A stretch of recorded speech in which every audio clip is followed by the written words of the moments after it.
Hey. I know you're there. Where are you? Come out, please. Oh. It's you, isn't it? You've grown so much. I finally got to meet you. I'm your real mom. Who is this old lady? Seems like you've grown up healthy. That's great. Hey, Alex. What are you doing here after all this time? I heard you got a job at a big company. I'm so proud. I'm sorry for leaving you alone all this time. We just didn't have the financial means to raise a child. I'm truly sorry. You're old enough to earn your own living now. Our financial situation doesn't matter anymore, right? Let's live together and fill the 23-year gap in our parent-child relationship. When the couple's niece was born with a disability, they left her at their parents' home and disappeared. 23 years later, they returned, barging into the house and trying to take her away with them. It seems they've come after hearing rumors that their daughter got a job at a big company. It's clear they're trying to mooch off her, but the niece is smart and won't fall for it. My real dad and mom? Can we live together? What? I'm momentarily surprised by the niece's words. I've raised as my daughter. But her words. Actually. I'm Emily, a 35-year-old corporate worker. My life has been all about work. Earning me a reputation for being strict and someone the office somewhat fears. Acknowledging myself as the seasoned office veteran. Love has been off my radar, but I don't feel lonely since work fulfills me. Though I do feel slightly uneasy about work being my sole source of joy. I regret not being able to show my parents a grandchild, a task now hopefully up to my brother. My brother, Alex, 3 years younger, is the social butterfly compared to my introverted self. Throughout his university days, he was hardly ever home during summer, choosing to spend time with friends and organizing large gatherings for events like Halloween and New Year's. I've even been invited once. Sis, wanna join us for the next drinking party? I'm good. Why not? You've never had a boyfriend, right? Might find someone. I'm not interested, just leave me be. I've reached 35 without ever having a boyfriend, unlike Alex, who isn't exactly a heartthrob but has had a series of relationships due to his wide circle of friends. Living each day joyously is wonderful, yet I have my concerns. Alex, you're keeping up with your courses, right? All good, all good. I always calculate the credits I need and how many classes I can skip and still be okay. That sounds like you're always on the brink of failing. Maybe take your studies a bit more seriously? What are you doing at university, anyway? As long as I graduate, it's all fine, right? You should try having some fun instead of just studying all the time. You're just playing too much. Even when we're talking. My brother's phone constantly vibrates with notifications from messages and social media. A stark contrast to mine, which rarely receives anything beyond app notifications. People like my brother are what you'd call socially fulfilled. While it's fine for him to enjoy life, I can't help but feel he's just putting off the inevitable struggles. After graduating from university, Alex moved out upon landing a job, leaving just our parents at home since I had already moved out after my own graduation and job start. On the day Alex moved out, I called our mother. Alex moved out today, right? Yes, child rearing is finally over. I've done my part. I still remember how she sounded content yet slightly sad. Since then, I've made it a point to regularly check in on our parents. Living just an hour's drive away, I try to visit as often as I can. And my parents always seem delighted whenever I do. However, it seems I'm the only one making the effort to visit or call. I wonder what Alex is up to now. Alex lives a bit far, so it's not easy for him to come home, right? But he could at least call, couldn't he? Isn't that just how boys are? My mother sighed softly, clearly worried about him. I, too, am concerned that Alex might still be clinging to his student lifestyle. When I got home, I decided to call him for the first time in a while. Hello? Emily, what's up? I get that you can't easily come home. But you haven't been in touch with Mom at all, have you? She's worried about how you're doing. Always so serious, huh? All right. Tell her I'm doing fine. Tell her yourself. And you're properly working, right? Yeah. I'm working. Just doing what I'm told, so it's a breeze. There you go being careless again. Work is not the same as getting university credits. Yes. I get it. Alex sounded clearly bothered, his tone dropping and his words becoming fewer as we spoke. He may call me serious, but it seems he hasn't changed either. Worried about him, I decided to call him regularly, just like I do with our parents. It might be meddling, but I can't help worrying about my family. I started relaying what I heard from him to our mother. She seemed a bit relieved to hear about Alex, her voice brighter, I thought. But Alex gradually stopped answering my calls, and eventually, he stopped picking up altogether. It's been 5 years without any contact, and he hasn't shown his face at home. I thought, Alex is 32 now. I wonder if he's still at the same company. Maybe he changed jobs or moved. One evening, while eating dinner alone, my brother crossed my mind. Little did I know, this premonition would only be realized much later. As I ate with the TV noise in the background, my phone rang.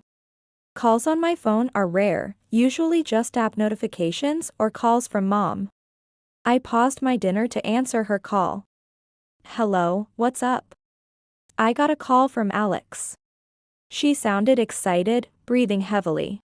I figured she must be overjoyed to hear from Alex after 5 years. But it seemed there was more to her excitement than just the contact itself. Alex is coming home soon. Really? That's unusual for Alex to come home. Did something happen? He's having a child. Really? This took me by surprise. I never imagined that my brother would have a child. Since Alex isn't married, it means the child comes first. But having a child out of wedlock isn't uncommon these days. And neither our parents nor I have the old-fashioned belief that marriage must come first. Instead, my mother and I laughed. Finding it just like Alex to bring us news of a child after not hearing from him for 5 years. When is he coming home? Next month. I'll come home then, too. I want to see Alex and the woman who will become his wife. I decided to go home to celebrate my brother, imagining the proud adult he must have become. Which made my dinner go down a bit easier. However, the situation I encountered was far different from what I had envisioned. Dad. Mom. Can we stay here at the house? What? Alex's fiancée, Sarah, stood with her hands on her swollen belly, looking down awkwardly. On the day Alex came home, my mother and I greeted him and Sarah at the entrance. Exchanged brief greetings, and then led them to the living room where my father was. Alex sat down with a somber expression. Despite being about to announce his pregnancy and upcoming marriage. An uncomfortable silence fell over us, no one able to break it until Alex finally spoke up. His voice feeble with the request to return home. What do you mean? Actually, I haven't been able to stick with any job. I've been hopping from one job to another, and now at 32, without any skills or achievements. It's become tough to find another job. I'm currently unemployed. My savings are nearly gone, and now, the baby is almost here. So, you're out of options and decided to come back home? You were right, sis. I regret not taking work more seriously.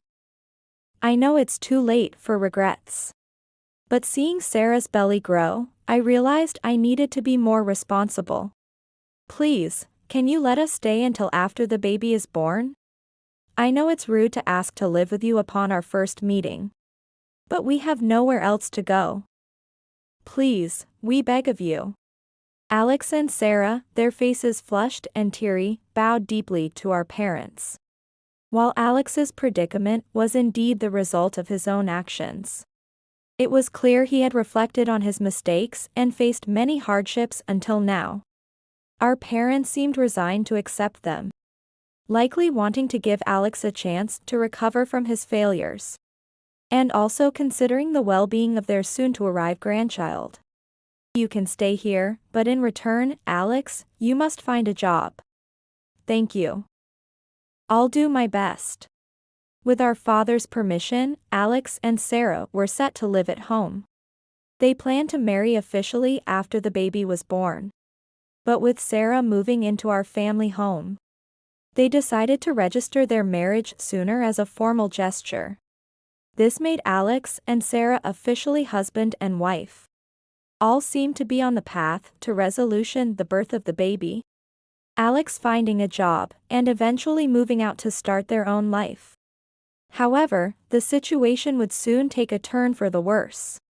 2 months later, Sarah gave birth. Alex rushed from work to the hospital.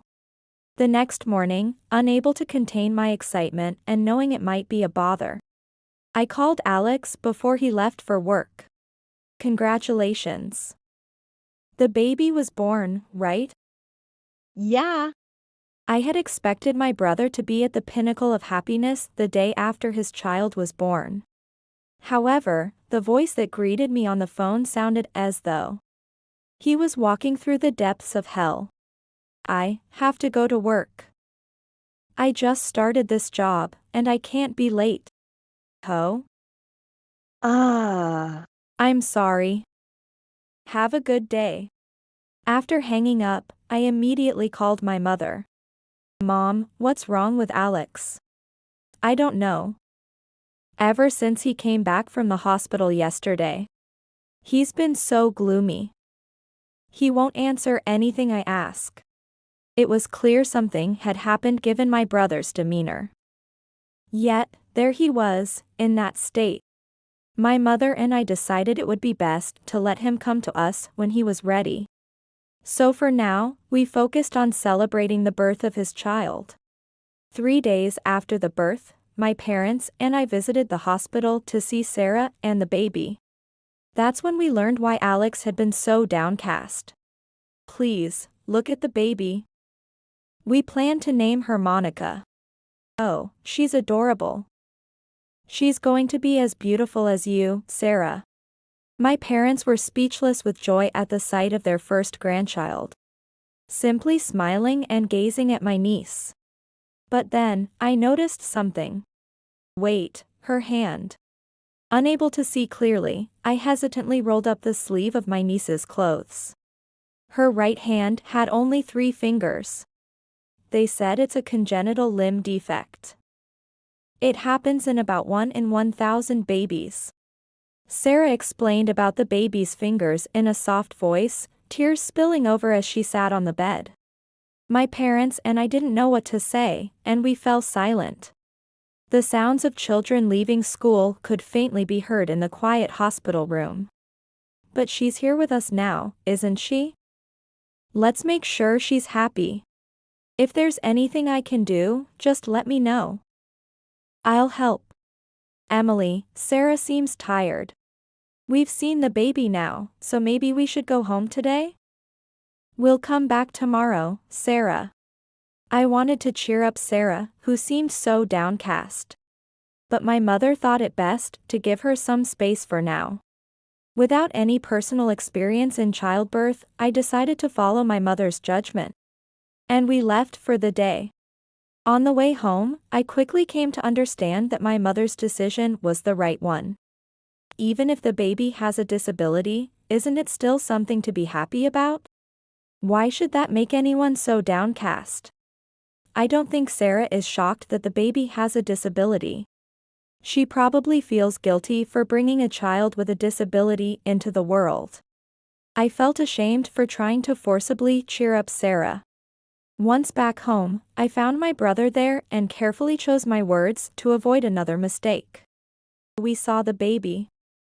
She's so cute. She'll definitely grow up to be beautiful. What's the point of having a beautiful face if she has a monster-like hand? Hey. How can you say something like that? I understood that my brother was shocked about the baby, but his comment was unacceptable. So, I stopped mincing my words. I might not know all the details, but if her right hand is impaired, then as parents, you just become her right hand. So what if she's a bit different? What does that matter? We have to raise that monster for the rest of our lives? I finally found a job, was about to get our life back on track, and then we have that? How is that supposed to motivate me to work, huh? Motivation? What are you talking about? A child isn't a tool for you to gain motivation for work. You wouldn't understand. You're not a parent. Yes, I haven't given birth, so I can't understand a parent's feelings. But I know when someone's saying something fundamentally wrong as a human being. All right. I'm wrong, okay? Why did I have to draw the short straw out of 1,000? Such a hassle. With a lethargic step, my brother left the house. Had I chosen my words poorly again? Unfortunately, as my brother said, I lack parental experience, so there's much I don't understand. Attempting to converse might lead to conflicts like before. So it seemed best to leave it to my parents. Consequently, troubled over how to interact with my brother and his wife, I decided to stop visiting home for a while. But during this period of absence, an unthinkable incident occurred. A week after Sarah was discharged and returned to our family home, I received an early morning call from my mother. Emily. Come to the house immediately. What? Why so early in the morning?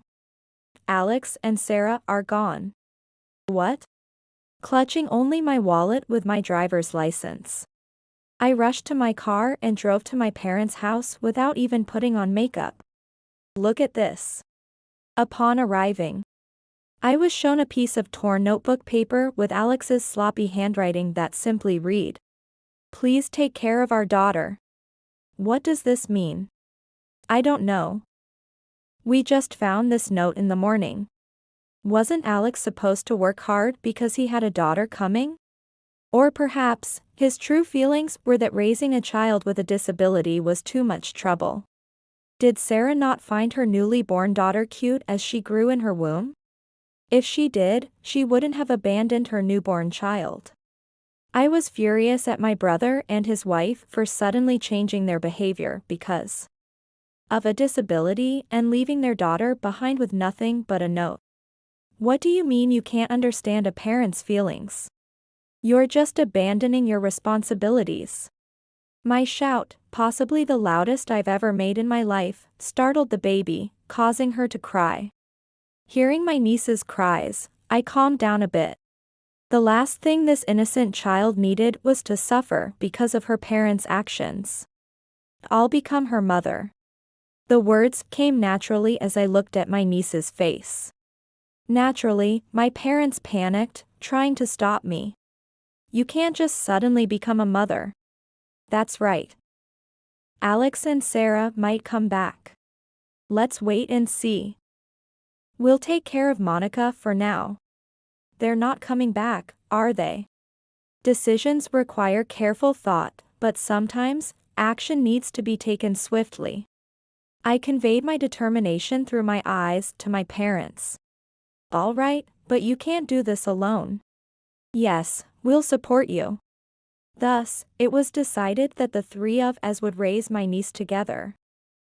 First, we had to deal with the parental rights still held by my brother and his wife. A simple note saying, "Please take care of our daughter," wasn't enough.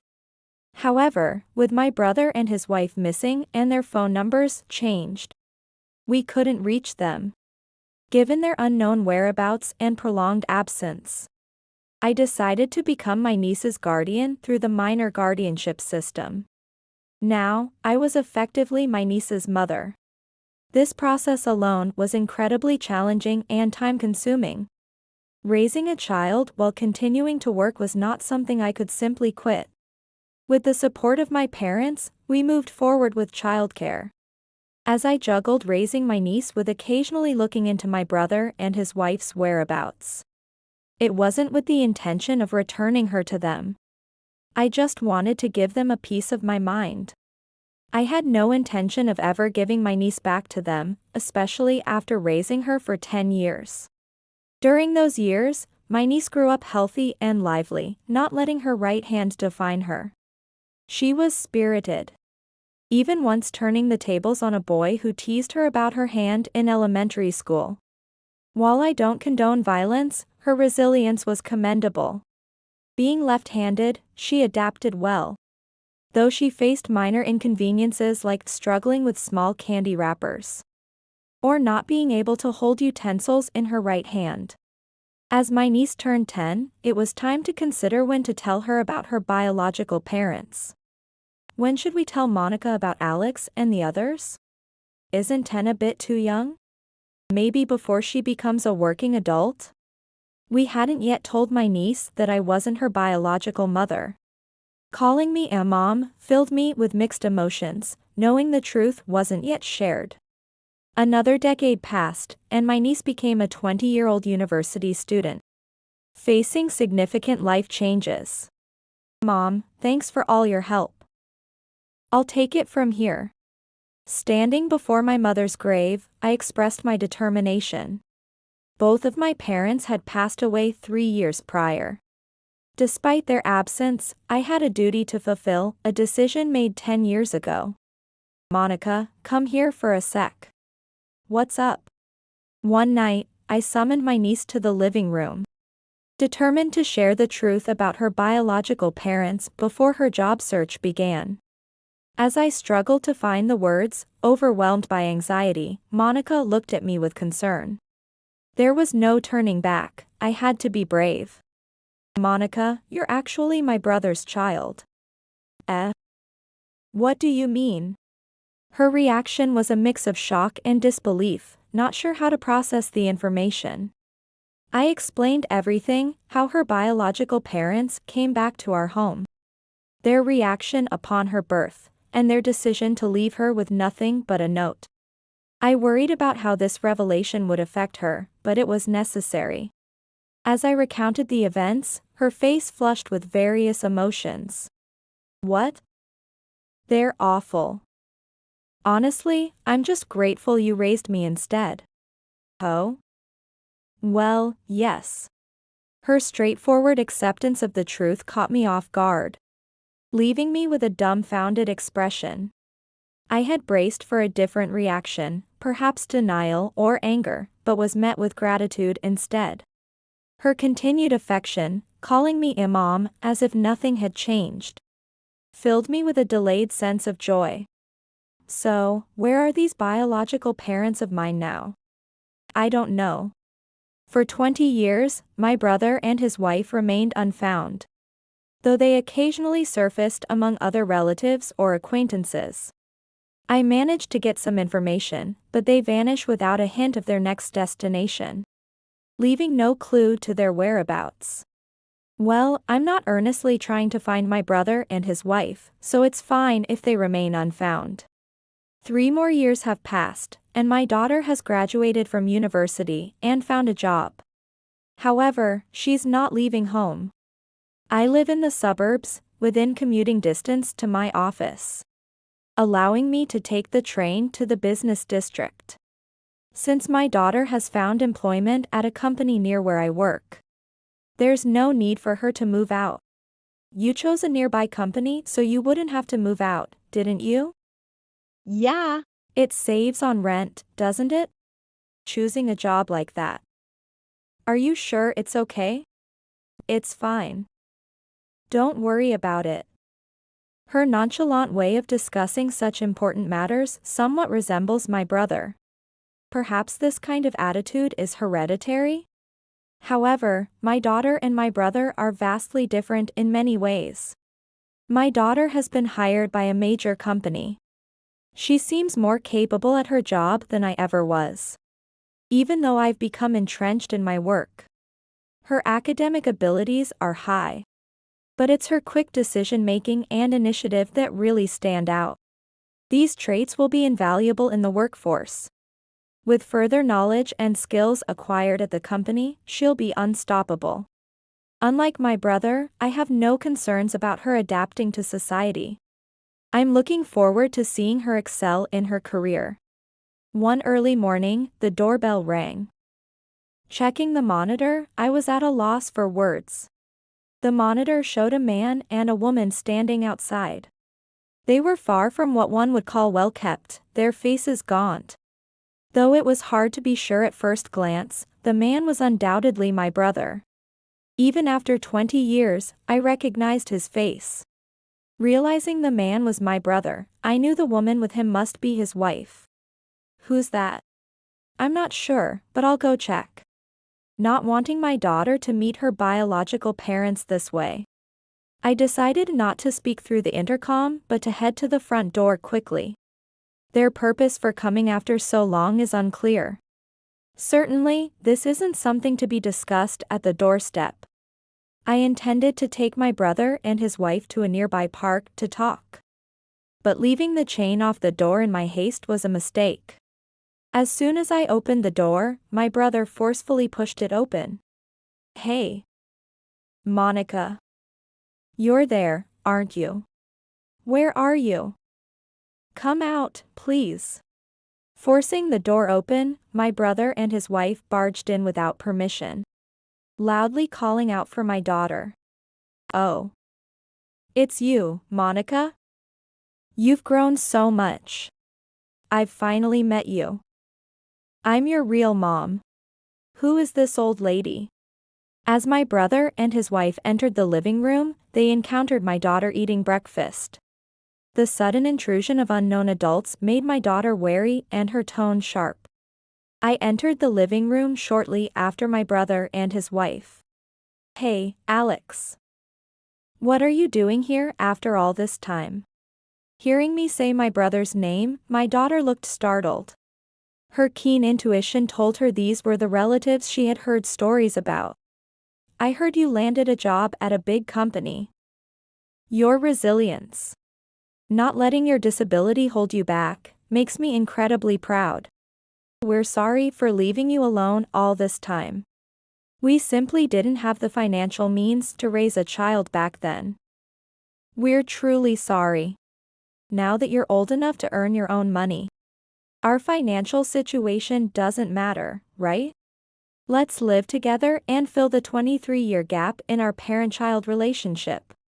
It's clear that my brother and his wife, having heard about my daughter's employment at a large corporation, intend to mooch off her. But my daughter is smart, she won't fall for such tactics. I wasn't worried about my daughter's reaction. My concern was how to get rid of my brother and his wife. My real mom and dad? Can we live together? What? I couldn't help but let out a surprised exclamation. This reaction prompted a smug look from my brother and his wife. Yeah. Wouldn't it be better to live with your real parents? Now, say thank you to this fake mom of yours.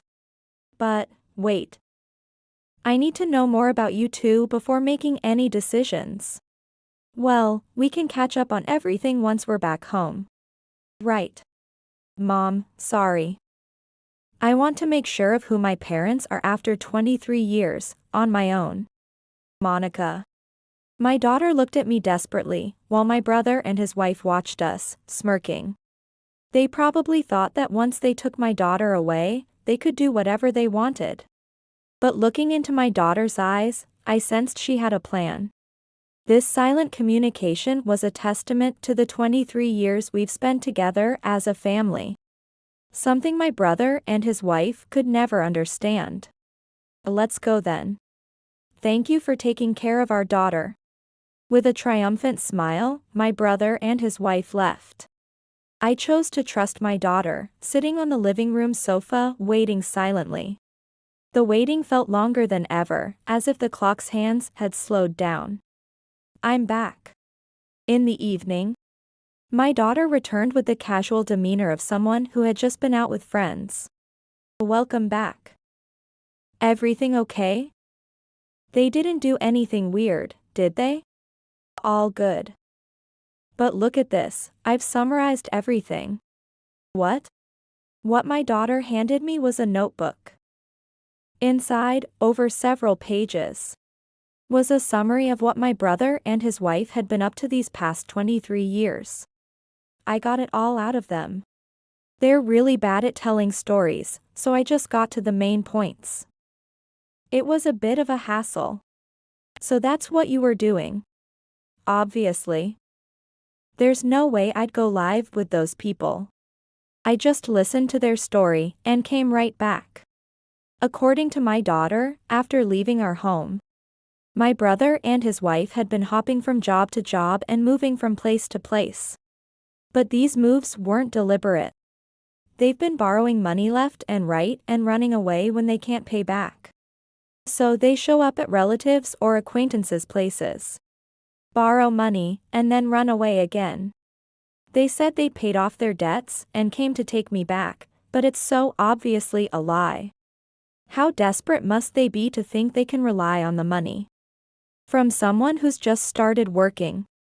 Thinking about why they had to show up now, it seems they're really at the end of their rope. Exactly. Oh, and this is their address. This is the most important piece of information, right? Proudly, my daughter pointed to the address she had noted in the notebook.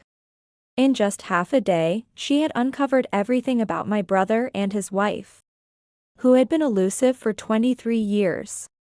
Feeling proud of my daughter, I pulled out my smartphone. A week later, my brother and his wife showed up at our house again.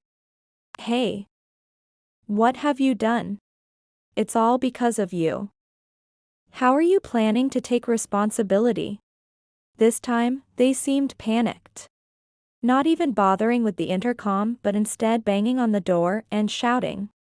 To avoid causing a disturbance in the neighborhood, I stopped preparing breakfast and headed for the front door. Should I come too? There's no need to let those two see you. It's not worth it. I went to the door alone this time, making sure to put the chain on before opening it. As expected, my brother tried to force the door open. However, the chain stopped it, and he reluctantly peered in through the gap. Relatives and acquaintances came demanding their money back all at once. What did you do? All I did was share your address with those you visited over the past 20+ years. After Monica got it out of you. You knew we were borrowing money everywhere? Of course. Unlike you, I've kept in touch with our relatives. And I even tried to find you to give you a piece of my mind. You've been borrowing from dangerous places, haven't you? I've spread the word, so debt collectors might be getting that information too. Alex. If that's the case, we can't stay here. We need to run. What exactly did they come for? They might have intended to complain to us. But realizing their address was more widely known than they thought. My brother and his wife quickly left. They're probably preparing to flee again. Is it over?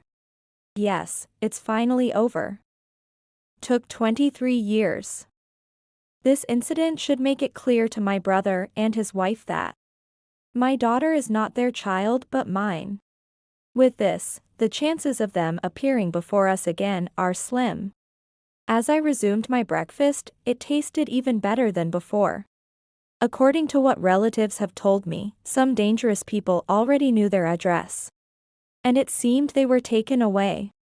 Relatives, who went to demand repayment, stumbled upon this scene. 3 men in normal suits, polite and gentle in their tone, were there. Excuse us, but could we speak with them first?